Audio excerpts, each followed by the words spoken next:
नमस्कार, जय हिंद दोस्तों। हम लोग बात करेंगे यूपी ट्रिपल एससी वन दरोगा के लिए प्रैक्टिस सेट के बारे में। प्रैक्टिस सेट का हम लोग अध्ययन कर रहे थे, इससे पहले 3 प्रैक्टिस सेट हो चुका है। आज हम लोग चौथा प्रैक्टिस सेट देखेंगे। यूथ पब्लिकेशन की ये बुक है, इसी का प्रैक्टिस सेट है। पहला प्रश्न हम लोग देखते हैं, राष्ट्रीय हरित ट्रिब्यूनल एनजीटी का कब से प्रभावी हुआ। पहला प्रश्न है, एनजीटी कब से प्रभावी हुआ। सभी परीक्षाओं में यह प्रश्न पूछा जाता रहता है, तो जो इसका राइट आंसर होगा वह होगा अक्टूबर 2010 से। अक्टूबर 2010 से एनजीटी प्रभाव में आया हुआ है। उसके बाद हम बात करेंगे दूसरा प्रश्न, पर्यावरण संरक्षण अधिनियम 1986 में अधिनियमित किया गया था, जिसमें अंतिम बार संशोधन कब किया गया। बात कर रहा है यह पर्यावरण संरक्षण अधिनियम 1986 में अंतिम बार संशोधन कब किया गया था, उसके बारे में। दूसरे का जो राइट आंसर है वो ऑप्शन नंबर डी हो जाएगा। उपयुक्त में से कोई नहीं, इनमें से कोई नहीं है जिसमें यह संशोधन किया गया था।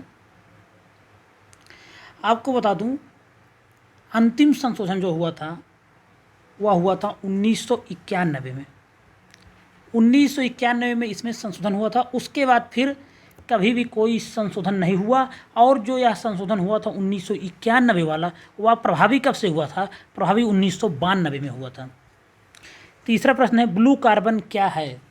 ब्लू कार्बन के बारे में बात करें तो यह महासागरों और तटीय पारिस्थितिक तंत्रों द्वारा परिगृहीत कार्बन है। चौथा प्रश्न है, नंदा देवी बायोस्फीयर रिजर्व निम्नलिखित में किस राज्य में स्थित है। सब जानते हैं उत्तराखंड में स्थित है। पांचवा प्रश्न है, निम्न में से किसने सर्वप्रथम गहन पारिस्थितिकी डीप इकोलॉजी शब्द का प्रयोग किया। बहुत महत्वपूर्ण प्रश्न है, यहाँ से प्रश्न आता रहता है सही परीक्षाओं में। पांचवें का जो राइट आंसर है वह है ऑप्शन नंबर डी, अर्नीज नेश ने सर्वप्रथम डीप इकोलॉजी शब्द का प्रयोग किया। छठा प्रश्न है, निम्नलिखित युग्मों में कौन सही सुमेलित है।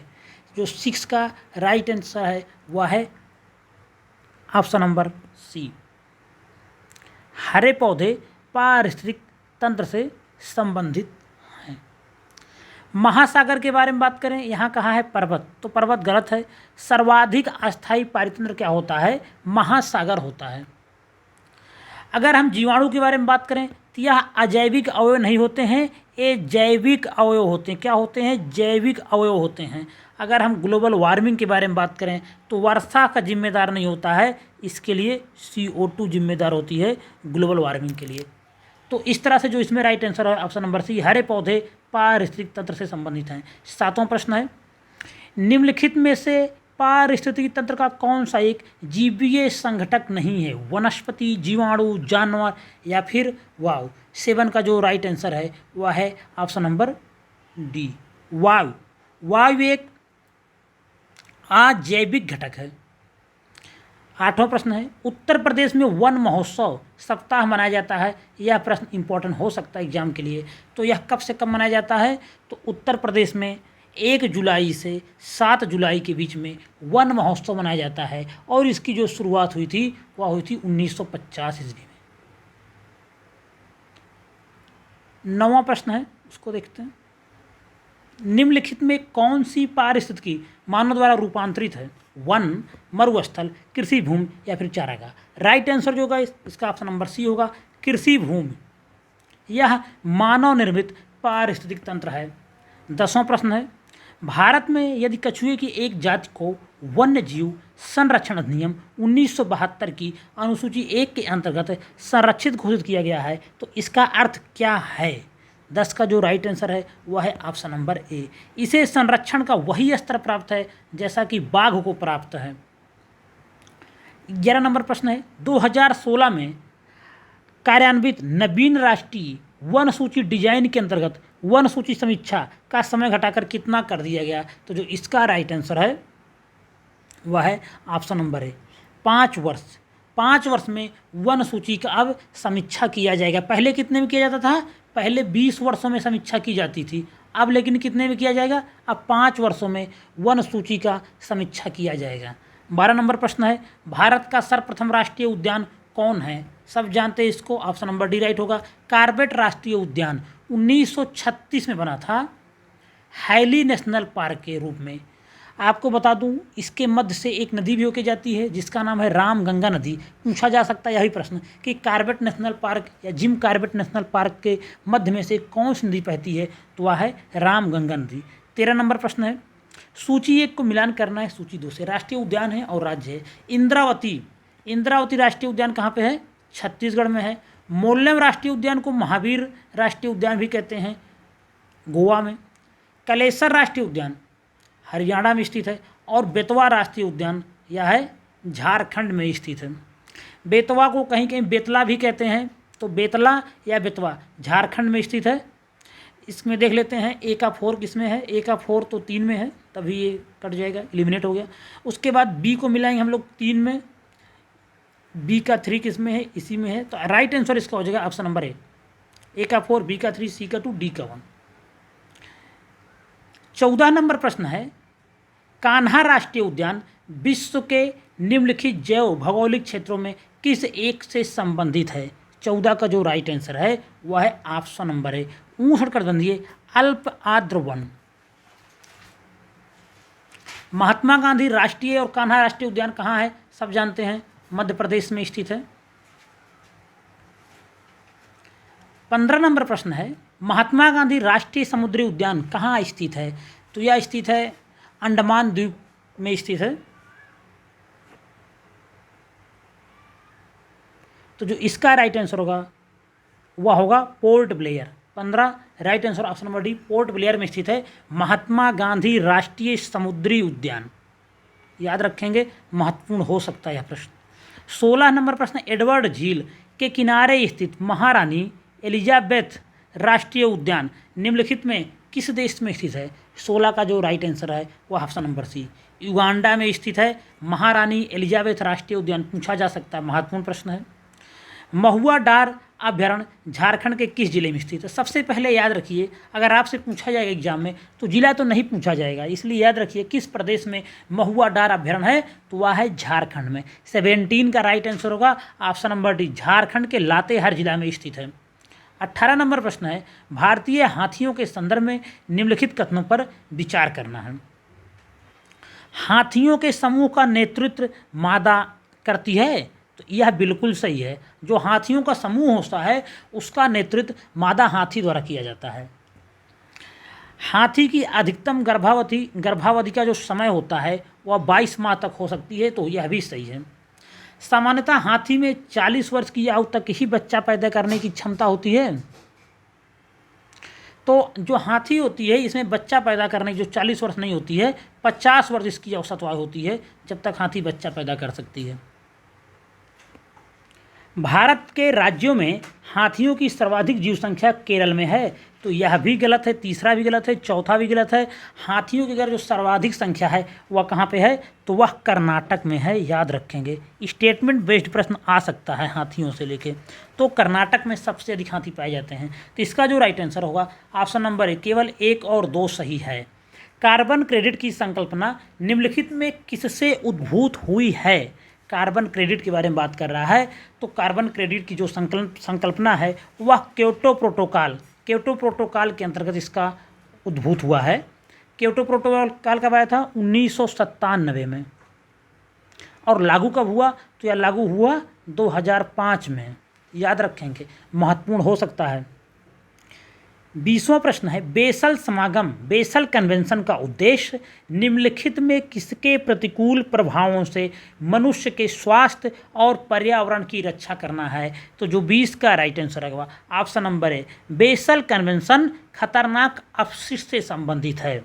बेसल कन्वेंशन के बारे में बात करें तो इसको मार्च 1989 में अपनाया गया। 22 मार्च 1989 को इसको अपनाया गया था।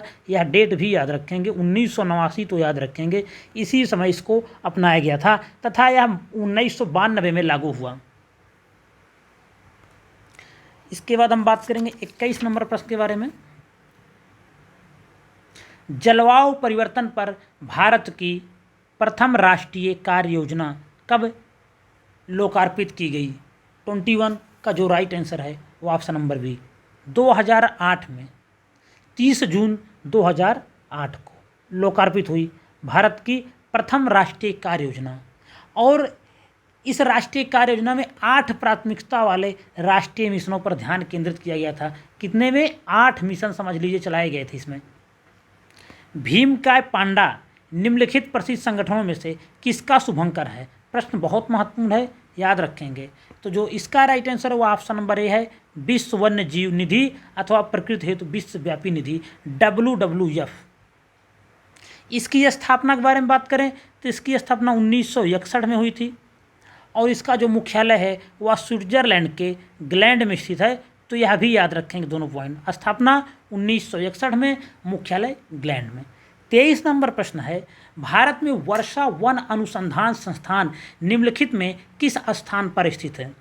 वर्षा वन अनुसंधान संस्थान, आपको बता दूं संस्थानों से एक ना एक प्रश्न जरूर आपको देखने को मिलेगा, 1 से 2 प्रश्न संस्थान से देखने को 100% मिलेगा। तो जो इसका राइट आंसर है वह ऑप्शन नंबर बी है, जोरहाट। कहाँ स्थित है? जोरहाट असम में स्थित है और इसकी स्थापना वर्ष 1988 में हुई थी। दोनों फैक्ट याद रखेंगे। वर्षा वन अनुसंधान संस्थान जोरहाट, जोरहाट कहाँ पे है? असम में है, असम में। और कब हुआ? 1988 ईस्वी में स्थापना हुई।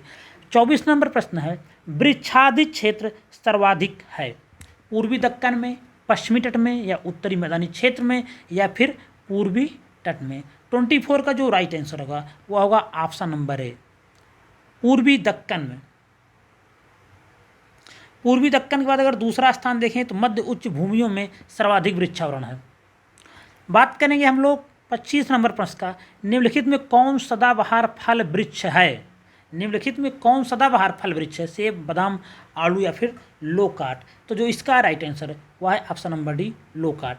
26 नंबर प्रश्न देखेंगे, निम्नलिखित उष्णकटिबंधीय वन समूहों को भारत में आवृत क्षेत्र के आधार पर बृहत्तम आवृत क्षेत्र से प्रारंभ कर सही अनुक्रम में व्यवस्थित करना है। जो 26 का राइट आंसर होगा वह होगा, देखते हैं इसको, आर्द्र पर्णपाती वन, यह सबसे अधिक पाया जाता है, पहले नंबर पर हो जाएगा। उसके बाद शुष्क पर्णपाती वन पाया जाता है, देन आर्द्र सदापर्णी वन और उसके बाद फिर अर्ध सदापर्णी वन। तो इसका जो राइट आंसर होगा ऑप्शन नंबर ए होगा 1, 2, 3, 4। आपको बता दूं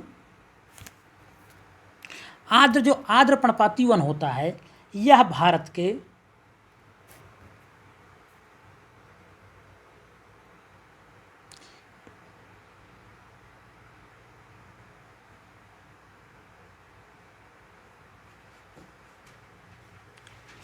इसमें कुछ मिस्टेक हुआ, इसको एक बार फिर देखते हैं।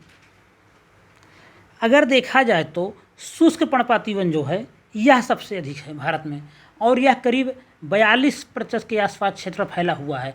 तो जो इसका राइट आंसर होगा वो होगा 2, 1, 3 और 4। अगर शुष्क पर्णपाती वन की बात करें तो यह 42% क्षेत्र में फैला हुआ है और आर्द्र पर्णपाती वन के बारे में बात करें तो यह 20% के लगभग क्षेत्र फैला हुआ है। उसके बाद आर्द्र सदापर्णी वन के बारे में अगर हम बात करें तो यह करीब 2.92% भाग पर फैला हुआ है और अर्ध सदापर्णी के बारे में बात करें तो यह 13% के आसपास फैला हुआ है। तो जो इसका राइट आंसर होगा, आपको फिर से एक बार बता दे रहा हूँ, इसका जो राइट आंसर होगा सबसे पहले यहीं से देखते हैं, वह सबसे पहले 2 होगा, 2 के बाद 1 होगा, 1 के बाद 4 होगा, 4 के बाद 3 होगा। इसका राइट आंसर ये होना चाहिए, लेकिन जो आयोग ने इसका आंसर दिया था वह दिया था ऑप्शन नंबर ए, जब यह प्रश्न पूछा गया था किसी एग्जाम में। तो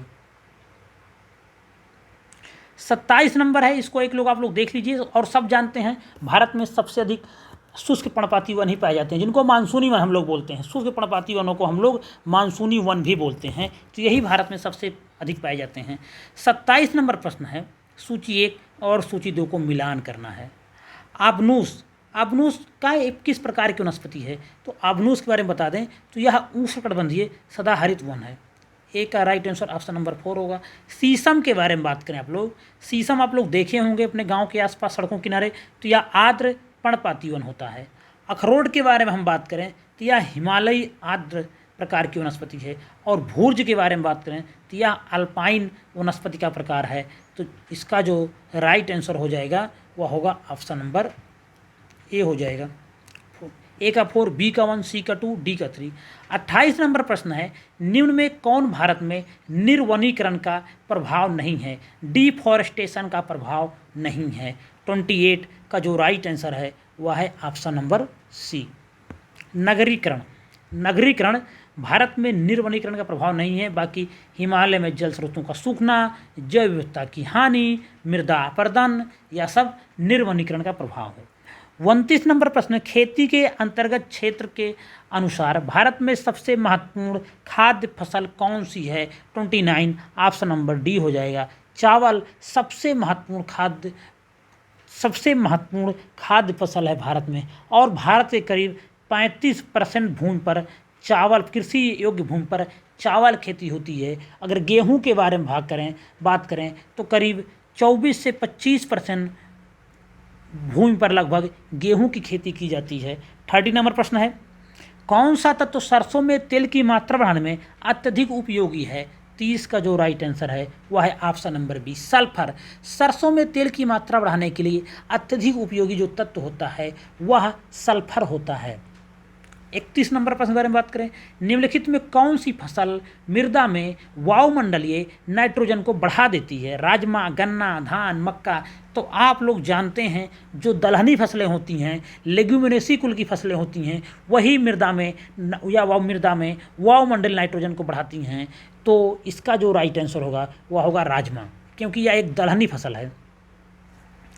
32 नंबर प्रश्न है, भारत में स्थानांतरित कृषि का स्थानीय नाम क्या है? झूम, कुमारी, पेंडा या फिर ए सभी। तो जो इसका राइट आंसर होगा ऑप्शन नंबर डी, झूम भी एक स्थानीय कृषि का नाम है, कुमारी भी एक स्थानीय कृषि का नाम है, और पेंडा भी एक स्थानीय कृषि का नाम है। अगर आपको बता दें हम तो आंध्र प्रदेश में, आंध्रा में क्या है कि स्थानीय कृषि को पेंडा कहते हैं। उसके बाद अगर हम झूम के बारे में बात करें तो पूर्वोत्तर में झूम कहते हैं। उसके बाद अगर हम कुमारी के बारे में बात करें तो कुमारी कहाँ कहा जाता है? ओडिशा में कुमारी कहते हैं। झूम कृषि का एक प्रकार है कुमारी, स्थानांतरित कृषि का एक प्रकार है स्थानीय नाम कुमारी, ओडिशा में। पेंडा आंध्र प्रदेश में। उसके बाद झूम के बारे में बताया आपको, पूर्वोत्तर में झूम कहते हैं। 33 नंबर प्रश्न है, भारतीय कृषि के संबंध में निम्नलिखित में कौन सा कथन सही है? भारत में विश्व के सर्वाधिक फसल क्षेत्र है। भारत के फसल पैटर्न में धान्य फसल की प्रभाविता है। भारत कृषि संक्रियाओं के लिए बहुत छोटा है। इसका जो राइट आंसर होगा वह होगा ऑप्शन नंबर सी, फसल के पैटर्न में भारत में धान्य फसल की प्रभाविता है। यह सही है। भारतीय कृषि संक्रियाओं के लिए बहुत छोटा है। तो भारतीय कृषि संक्रियाओं के लिए बहुत छोटा है, तो यह दो सही है। 2 और 3, भारतीय कृषि के फसल पैटर्न में धान्य की फसल की प्रभाविता है, और भारतीय कृषि जोत का औसत आकार अनेक कृषि संक्रियाओं के लिए बहुत छोटे हैं। तो 2 और 3 सही हो जाएंगे, पहला गलत है। सर्वाधिक फसल क्षेत्र भारत में नहीं पाया जाता है। 34 नंबर प्रश्न है, वर्षा का विस्तृत परिसर और विविधता, वेग, प्रवाही स्वरूप का, पवनों का उत्क्रमण और अनिश्चित आगमन किसके अभिलक्षण है? वर्षा का विस्तृत परिसर और विविधता, वेग, प्रवाही स्वरूप का, पवनों का उत्क्रमण और अनिश्चित आगमन किसके अभिलक्षण हैं? 34 का right answer option number C, monsoon हो जाएगा। 35 नंबर प्रश्न है, नीचे दिए गए 2 कूट हैं, इनको मिलाना। पादप हैं और जलवायु प्रदेश हैं। आपको बता दूं, मेगाथर्म एक पादप है, यह किस जलवायु में पाया जाता है? तो मेगाथर्म पाया जाता है उष्णकटिबंधीय प्रदेशों में। मेसोथर्म के बारे में बात करें तो यह पाया जाता है, मेसोथर्म पाया जाता है शीतोष्णकटिबंधीय प्रदेशों में। माइक्रोथर्म के बारे में बात करें तो यह पाया जाता है भूमध्य रेखीय प्रदेशों में। और हेकिस्टोथर्म के बारे में बात करें तो यह टुंड्रा प्रदेशों में पाया जाता है। तो जो इसका राइट आंसर होगा देख लेते हैं, ए का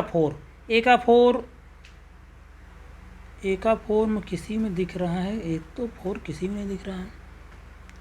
मेगाथर्म किस में मिलाया गया है? ए का 3 है। मेगाथर्म किस में है? उष्णकटिबंधीय में है। ए का 3 जिसमें दिख रहा होगा, तो right answer option number c a का 3। मेसोथर्म है 4 में, बी का 4 है, माइक्रोथर्म है 2 में, और डी का 1 टुंड्रा प्रदेश, हेकिस्टोथर्म। तो ऑप्शन नंबर हो जाएगा सी इसका सही। 36 नंबर प्रश्न है, निम्नलिखित पारिस्थितिक तंत्र के प्रकारों में कहाँ शुद्ध वनस्पति उत्पादन की वार्षिक औसत दर अधिकतम होती है? तो इसका राइट आंसर होगा, यह प्रश्न कई बार पूछा जा चुका है, उष्णकटिबंधीय वर्षावन। उष्णकटिबंधीय वर्षावनों में शुद्ध वनस्पति उत्पादन की वार्षिक औसत दर अधिकतम होती है, क्योंकि विश्व में वनस्पतियों की सर्वाधिक उत्पादकता एवं जैव विविधता उष्णकटिबंधीय वर्षावनों में ही सर्वाधिक मिलती है, सबसे अधिक पाई जाती है। 37 नंबर प्रश्न है, साल की लकड़ी का उपयोग अधिकतर किस उद्योग में होता है? 37 right answer option number D, railway sleeper. साल के बारे में बात करें, इसको सखुआ भी बोलते हैं कहीं कहीं। तो सखुआ या साल मानसूनी वन का एक वृक्ष है जिसकी लकड़ी बहुत मजबूत होती है। यह रेलवे के स्लीपर एवं इमारती लकड़ी के रूप में प्रयोग की जाती है। 38 नंबर प्रश्न है, शहरों के निम्नलिखित में से किस समूह में दृढ़पर्णी उसके प्राकृतिक वनस्पति आच्छादन के रूप में नहीं है? 38 का जो राइट आंसर है वह है option number D, Las Vegas और क्वींसलैंड। दृढ़पर्णी वनस्पति ऐसी वनस्पति होती है जो शुष्क क्षेत्रों में पाई जाती है। इनके तने कठोर, पत्तियां कटीली और जड़ें अधिक गहराई तक पानी की खोज में जाती हैं। ये वनस्पति लास वेगास और क्वींसलैंड को अगर इसमें छोड़ दिया जाए तो Valparaiso, Cape Town, Lisbon, Perth, Los Angeles और एडिलेड में पाई जाएंगी। 39 नंबर प्रश्न है, निम्नलिखित में कौन मृदा से संबंधित है? Edaphic, biotic, climatic, topography. 39 right answer option number A, edaphic. यह मृदा से संबंधित है। मृदा में रहने वाले जीवों को इडेफंस या मृदावासी कहते हैं। 40 नंबर प्रश्न है, निम्नलिखित कथनों में कौन सा एक सही नहीं है?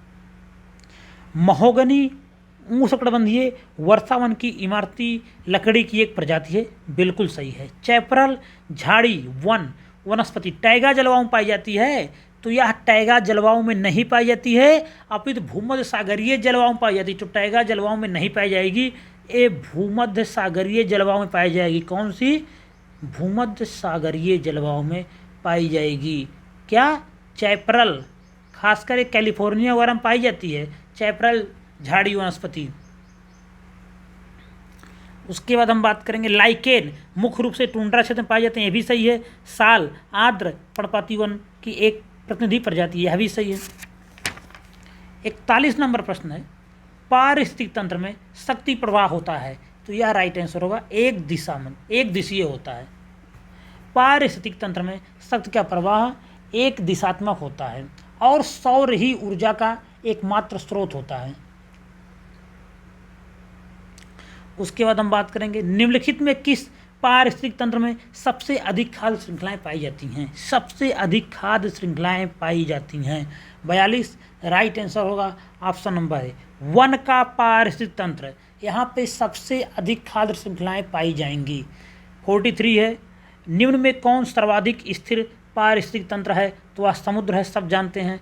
44 नंबर प्रश्न है, निम्न में कौन सा क्रम पारिस्थितिक तंत्र में ऊर्जा प्रवाह के संबंध में सही है? तो जो इसके बारे में बात करें तो उत्पादक, फिर उपभोक्ता, फिर अपघटक। राइट आंसर होगा ऑप्शन नंबर सी।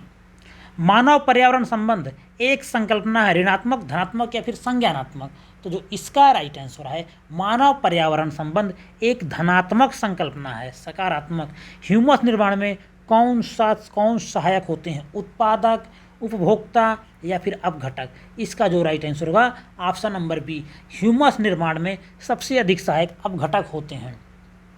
47 प्रश्न है, निम्नलिखित में कौन सी परस्पर क्रिया सह विकास में सहायक नहीं है? तो जो 47 का राइट आंसर है वो ऑप्शन नंबर है सहभोजिता। निम्नलिखित में कौन सी परस्पर क्रिया सह विकास में सहायक नहीं है? तो वह है सहभोजिता।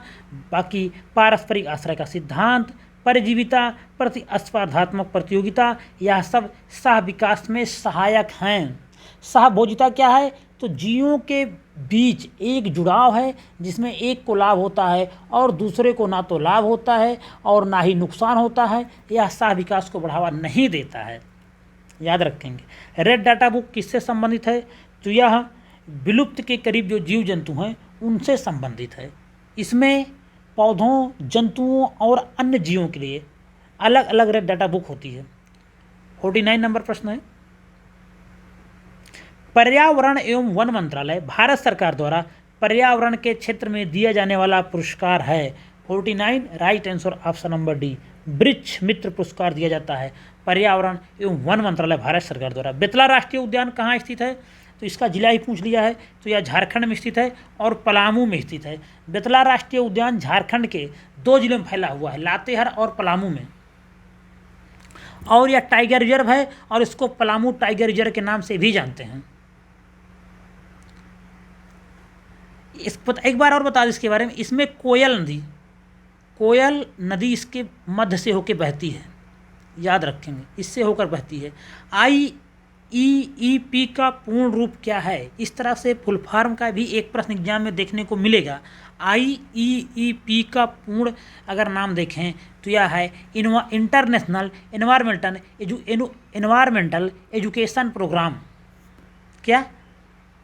International environmental education programme. अगर अस्तित्व में कब आया? 1975 में आया था।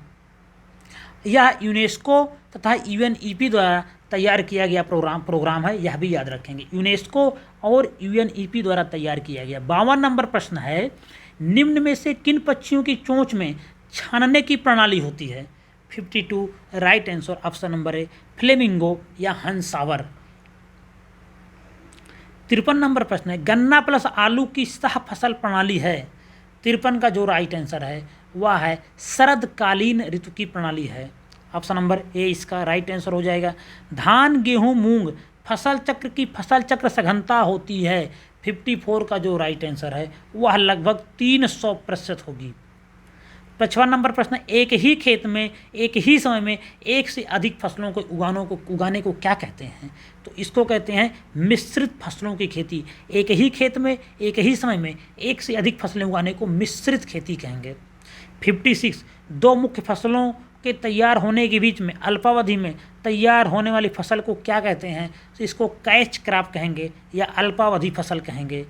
अश्वमेध, अवमेध बांध डाट के लिए बनाए जाते हैं। अवमेध बांध डाट के लिए बनाए जाते हैं। तो यह अवनलिका अपर्दन नियंत्रण और जल संग्रह दोनों के लिए बनाए जाते हैं। Right answer option number C हो जाएगा, अवमेध बांध। 58 नंबर प्रश्न है, भूगर्भीय क्षरण को क्या कहा जाता है? तो भूगर्भीय क्षरण को प्राकृतिक क्षरण कहा जाता है। अंतर्राष्ट्रीय चावल अनुसंधान संस्थान का दक्षिण एशियाई क्षेत्रीय केंद्र कहाँ है? सब जानते हैं, राइट आंसर ऑप्शन नंबर ए, वाराणसी में स्थित है। और इसका जो लोकार्पण हुआ था वह 2018 में हुआ था। भारत में कृषि पुनर्वित्त प्रदान करने के लिए शिखर स्तर के बैंक का नाम क्या है? सब जानते हैं, राष्ट्रीय कृषि तथा ग्रामीण विकास बैंक, जिसको हम लोग बोलते हैं नाबार्ड। इसके बारे में बात करें तो इसकी स्थापना हुई थी 12 जुलाई 1982 को शिवरामन समिति की सिफारिश पर, यह भी याद रखेंगे। मुख्यालय की बात करें, अगर इसके हम लोग मुख्यालय के बारे में बात करें तो इसका मुख्यालय मुंबई में है, यह भी याद रखेंगे। बात करें हम लोग 61 नंबर प्रश्न के बारे में, कृषि उत्पादों की मांग पाई जाती लचीली, स्थायित्वहीन, शून्य लचीली या फिर अनंत लचीली। राइट आंसर होगा ऑप्शन नंबर सी, स्थायित्वहीन। 62 नंबर प्रश्न है, PM कुसुम योजना का क्या उद्देश्य है? 62 नंबर प्रश्न भी बहुत आसान है। इसका जो राइट आंसर होगा, किसानों की डीजल और केरोसिन पर निर्भरता समाप्त करना तथा पंप सेटों को सौर ऊर्जा से जोड़ना, यही इसका राइट आंसर है। PM कुसुम के बारे में बात करें तो इसकी घोषणा हुई थी आम बजट 2018-19 में, इसकी घोषणा की गई थी। बात करेंगे हम लोग 63 नंबर प्रश्न के बारे में। 63 नंबर प्रश्न है, भारतीय वन अधिनियम को किस वर्ष में अधिनियमित किया गया? तो आप सब जानते हैं, इसका राइट आंसर होगा 1927। भारतीय वन अधिनियम 1927 में आया। भूमंडलीय तापन, 64 नंबर प्रश्न है, भूमंडलीय तापन या विचार विमर्श के विश्व पर्यावरण सम्मेलन का 1997 में कहाँ आयोजन किया गया? 64 राइट आंसर ऑप्शन नंबर जी, क्योटो में इसका आयोजन किया गया। जापान का शहर है क्योटो और यहीं से क्योटो प्रोटोकॉल आया और 2005 में प्रभावी हुआ। 65 नंबर प्रश्न है, निम्नलिखित में कौन से जलवायु परिवर्तन के प्रमुख कारक हैं? तो जो इसका राइट आंसर होगा, अगर इसके बारे में हम बात करें, इसी में देखेंगे, जीवाश्मिक ईंधन का अधिकाधिक प्रचलन, तेल चलित स्वचालितों की संख्या विस्फोटन, सौर धधकों में वृद्धि और अत्यधिक वनोन्मूलन। तो जीवाश्म ईंधन का अधिकाधिक प्रचलन या तो प्रमुख कारक ही है, जलवायु परिवर्तन के कारक के बारे में पूछ रहा है। तेल चालित स्वचालितों की संख्या में भी जो विस्फोट हुआ है, वृद्धि हुई है। सौर धधक में वृद्धि, यह नहीं कारक है। अत्यधिक वनोन्मूलन, यह भी एक महत्वपूर्ण कारक है जलवायु परिवर्तन का, जबकि जो सौर धधक होते हैं यह जलवायु परिवर्तन के कारक नहीं हैं। तो इसका जो राइट आंसर होगा वह होगा ऑप्शन नंबर बी, 1, 2, 4। विश्व पर्यावरण सुविधा का आरंभ कब हुआ था? 66 का जो राइट आंसर है वह है ऑप्शन नंबर सी, 1991 में। वैश्विक पर्यावरण सुविधा एक स्वतंत्र वित्तीय संस्था है जिसे अक्टूबर 1991 में विश्व बैंक के साथ एक पायलट कार्यक्रम के रूप में शुरू किया गया था। कैसा? एक पायलट कार्यक्रम के रूप में इसको शुरू किया गया था। भारत भी इसका संस्थापक सदस्य रहा है। वैश्विक पर्यावरण सुविधा वर्तमान में 8 चिन्हित क्षेत्रों में काम कर रहा है। याद रखेंगे, 8 चिन्हित क्षेत्रों में काम कर रहा है। भारत भी इसका संस्थापक सदस्य रहा है। ग्रीन पीस हरित शांति क्या है? 67 का जो राइट आंसर है वह है ऑप्शन नंबर 3, पर्यावरण समर्थकों का एक अंतर्राष्ट्रीय संगठन है। और ग्रीन पीस के बारे में बताएं तो इसकी स्थापना 1971 में हुई थी। ग्रीन पीस की जो स्थापना हुई 71 में, और इसका जो मुख्यालय है वह है एम्स्टर्डम में इसका मुख्यालय है। यह प्रश्न एक बार पूछा जा चुका है यूपीपीसीएस में और 1971 में स्थापित हुआ था। अगर हम बात करें ग्रीन पीस इंडिया की स्थापना, तो भारत में इसकी स्थापना, ग्रीन पीस इंडिया की स्थापना 2001 में हुई और इसका जो मुख्यालय है वह बेंगलुरु में है। कहाँ पे है? बेंगलुरु में है। ग्रीन पीस इंडिया 2001 में स्थापित, मुख्यालय बेंगलुरु। 68 नंबर प्रश्न है, निम्नलिखित कथनों पर विचार करना है। भारतीय पशु कल्याण बोर्ड पर्यावरण संरक्षण अधिनियम 1986 के अधीन स्थापित है। राष्ट्रीय बाघ संरक्षण प्राधिकरण एक सांविधिक निकाय है और राष्ट्रीय गंगा नदी द्रोणी प्राधिकरण की अध्यक्षता प्रधानमंत्री करते हैं। तो इसके बारे में बताएं। भारतीय पशु कल्याण बोर्ड यह पर्यावरण संरक्षण अधिनियम 1986 के अधीन नहीं स्थापित हुआ था। इसकी जो स्थापना हुई थी पशु क्रूरता निवारण अधिनियम 1960 के तहत हुआ था और इसकी स्थापना हुई थी 1962 में। पशु क्रूरता निवारण अधिनियम 1960 के तहत हुआ था, तो यह गलत है। राष्ट्रीय बाघ संरक्षण प्राधिकरण एक सांविधिक निकाय है, यह बिल्कुल सही है। और राष्ट्रीय गंगा नदी द्रोणी प्राधिकरण के राष्ट्रीय गंगा नदी द्रोणी प्राधिकरण इसकी अध्यक्षता प्रधानमंत्री करते हैं, यह भी सही है। 2009 में इसकी स्थापना हुई थी राष्ट्रीय गंगा नदी द्रोणी प्राधिकरण की। अगर हम बात करें राष्ट्रीय बाघ संरक्षण प्राधिकरण के बारे में तो इसकी स्थापना हुई थी 1972 में, यह भी याद रखेंगे। तो इसका जो राइट आंसर होगा 2 और 3 सही है, ऑप्शन नंबर बी। 69 नंबर प्रश्न है, राष्ट्रीय वन नीति में भारत का कुल भौगोलिक क्षेत्र के कितने प्रतिशत पर वन रखने का लक्ष्य है? तो right answer option number D हो जाएगा, 1/3। 70 नंबर प्रश्न है, भारत में निम्नलिखित में किस एक वन प्रारूप में सागौन एक प्रभावी वृक्ष स्पीसीज है? सागौन या टीक? तो इसका जो राइट आंसर होगा वह होगा उष्णकटिबंधीय आर्द्र पर्णपाती वन में सागौन पाए जाते हैं। साल हो गया, सागौन हो गया, शीशम हो गया, इसके महत्वपूर्ण उत्पाद हैं किसके? उष्णकटिबंधीय आर्द्र पर्णपाती वनों के। सूची 1 का मिलान करना है, कुछ कच्छ वनस्पतियाँ हैं और राज्य हैं। कह रहा है अचरा या रत्नागिरी। रत्नागिरी के बारे में अगर आप जानते होंगे तो बहुत आराम से कर ले जाएंगे। रत्नागिरी महाराष्ट्र के एक जिला है, तो महाराष्ट्र जाएगा, A का 4। कुंडापुर कहाँ जाएगा? कुंडापुर जाएगा, का से कुंडापुर, का से कर्नाटक। हालांकि केरल भी कहाँ से होता है, लेकिन कुंडापुर याद रखेंगे कर्नाटक। पिचवरम या पिछवरम, कहीं कहीं पिचवरम लिखा रहता है, तो जो पिछवरम है वह है तमिलनाडु में, सब जानते हैं। और वेम्बनाड भी लोग जानते हैं, कहाँ पे है, केरल में है। तो इसका जो राइट आंसर होगा ए का 4 जिसमें होगा, देखते हैं किसमें, ए का 4 2 में है इसका, और बी का 1, तो right answer option number D हो जाएगा। ए का 4, बी का 1, सी का 5, डी का 2। निम्नलिखित में कहाँ सदाबहार वन पाए जाते हैं? जहाँ 200 सेंटीमीटर की अधिक वर्षा होगी वहाँ सदाबहार वन पाए जाएंगे। तो देख लेते हैं कहाँ कहाँ पे 200 सेंटीमीटर अधिक वर्षा होती है। तो इसमें पश्चिमी घाट में सदाबहार वन पाया जाएगा।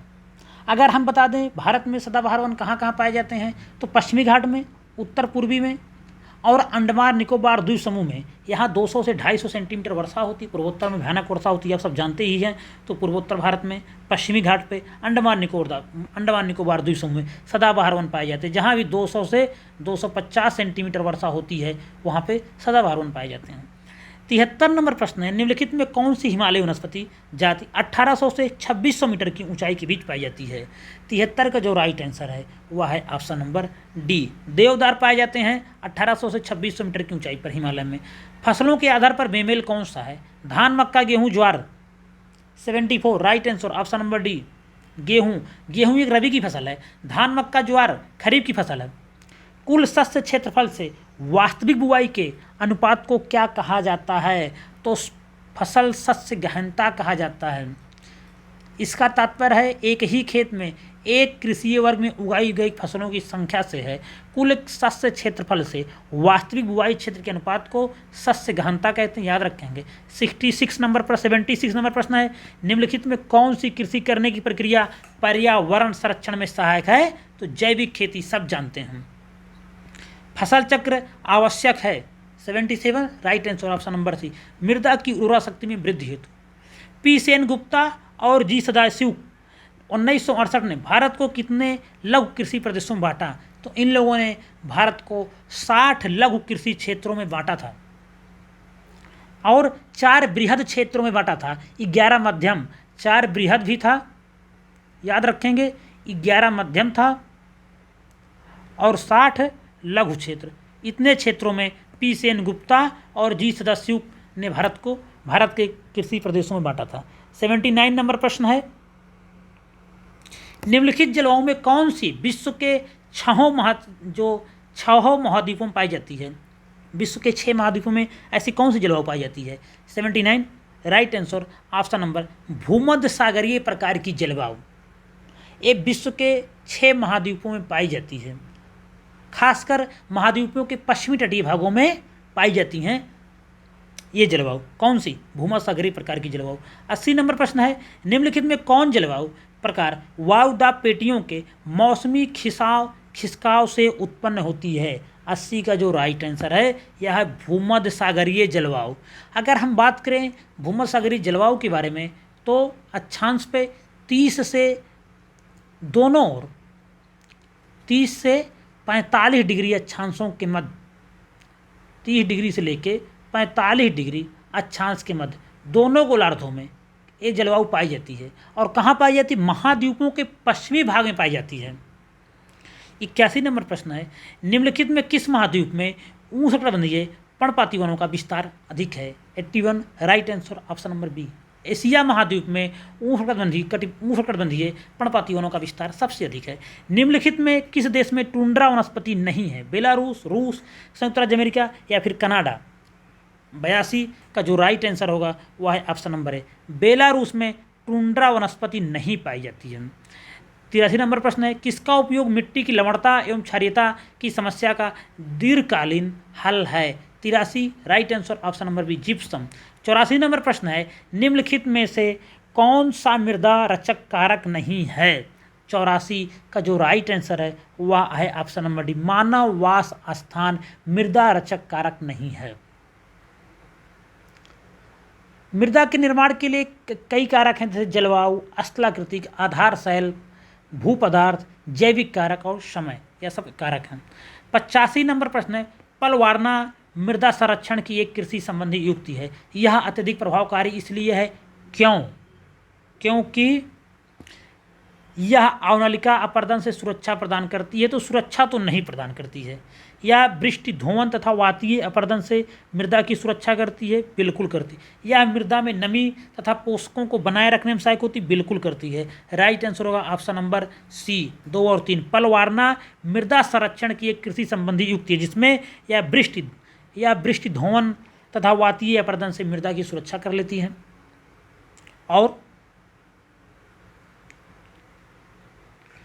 किया मृदा में नमी तथा पोषकों को बनाए रखने में सहायक होती है। Right answer option number C हो जाएगा। 86 नंबर प्रश्न है, निम्नलिखित में कौन सा पिरामिड प्राकृतिक पारिस्थितिक तंत्र में कभी भी उल्टा नहीं हो सकता? तो इसका राइट आंसर होगा, बहुत महत्वपूर्ण है, ऊर्जा का पिरामिड कभी भी उल्टा नहीं हो सकता, याद रखेंगे। 87 नंबर प्रश्न है, पर्यावरण से संबंधित कौन सा कथन असत्य है? 87 का जो राइट आंसर है वह है ऑप्शन नंबर बी, पर्यावरण हमेशा स्थिर रहता है, यह असत्य कथन है। पर्यावरण भौतिक तत्वों का समूह सत्य है। पर्यावरण में क्षेत्र विविधता पाई जाती सत्य है। पर्यावरण नियंत्रण एवं स्वपोषण पर आधारित यह भी सत्य है, लेकिन पर्यावरण हमेशा स्थिर नहीं रहता। 87 का right answer option number B होगा। 88 प्रश्न देखेंगे, निम्नलिखित में कौन सा वनोन्मूलन के परिणाम हैं? तो जो इसका राइट आंसर है वह है वायुमंडलीय तापमान में वृद्धि, वन उन्मूलन का परिणाम है, बिल्कुल सही है।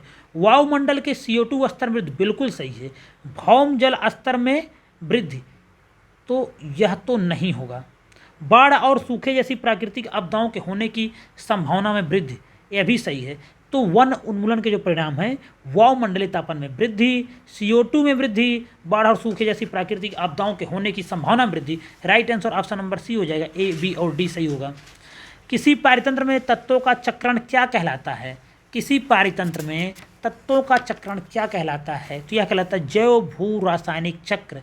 90 नंबर प्रश्न है, एक पोषण स्तर से दूसरे पोषण स्तर पर ऊर्जा का कितना भाग स्थानांतरित होता है? तो 10% भाग स्थानांतरित होता है। लिंडमैन का नियम है। यह किसका नियम है? यह लिंडमैन का नियम है, याद रखेंगे लिंडमैन को भी। 10% भाग ही एक पोषण स्तर से दूसरे पोषण स्तर को जाता है, 90% स्तर अपने ऊर्जा प्रयोग में वह उपयोग कर लेता है। 91 नंबर प्रश्न है, प्राकृतिक स्थलीय पारिस्थितिक तंत्र का उदाहरण निम्नलिखित में कौन सा है? जलजीवशाला, झील, महासागर या फिर घास स्थल। 91 का जो राइट आंसर है वह घास स्थल। प्राकृतिक स्थलीय पारिस्थितिकी तंत्रों के बारे में बात करें तो टुंड्रा, टैगा, समशीतोष्ण पर्णपाती वन, उष्णकटिबंधीय वर्षा वन, घास के मैदान और रेगिस्तान शामिल होता है। प्राकृतिक स्थलीय पारिस्थितिक तंत्र में ये सब शामिल होते हैं। निम्नलिखित में से किस प्रोटोकॉल का उद्देश्य चरणबद्ध तरीके से हाइड्रोफ्लोरोकार्बन का उपयोग समाप्त करना है? तो इसका जो राइट आंसर है वह कार्टाजेना प्रोटोकॉल। इसका जो राइट आंसर है वह है मॉन्ट्रियल प्रोटोकॉल। इसमें जो राइट आंसर होगा मॉन्ट्रियल प्रोटोकॉल। मॉन्ट्रियल प्रोटोकॉल का जो लक्ष्य है यह कि 2030 तक हाइड्रोफ्लोरोकार्बन का वायुमंडल से चरणबद्ध तरीके से उपयोग को समाप्त किया जाए, जो भी उपयोग इसका हो रहा है। अगर हम बात करें मॉन्ट्रियल प्रोटोकॉल के बारे में तो यह सितंबर 1987 में अपनाया गया और जनवरी अपनाया कब गया? 1987 में, और लागू कब हुआ? 1989 में। 93 नंबर प्रश्न है, स्वच्छ ऊर्जा प्रौद्योगिकियों के अनुसंधान में सहायता और परिनियोजन द्वारा समावेशी कार्बन वृद्धि में तेजी से कमी करने के लिए को भारत और संयुक्त राज्य अमेरिका द्वारा 2009 में शुरू किया गया। तो जो इसका राइट आंसर है वह है partnership to advance clean energy, Bharat और अमेरिका द्वारा 2009 में शुरू किया गया। 94 नंबर प्रश्न है, इनमें से भारत का कौन सा जीवमंडल आगार संयुक्त राष्ट्र शैक्षिक, वैज्ञानिक तथा सांस्कृतिक संगठन यूनेस्को के मानव एवं जीवमंडल या में भी कार्यक्रम पर आधारित विश्व जीवमंडल तंत्र का हिस्सा नहीं है?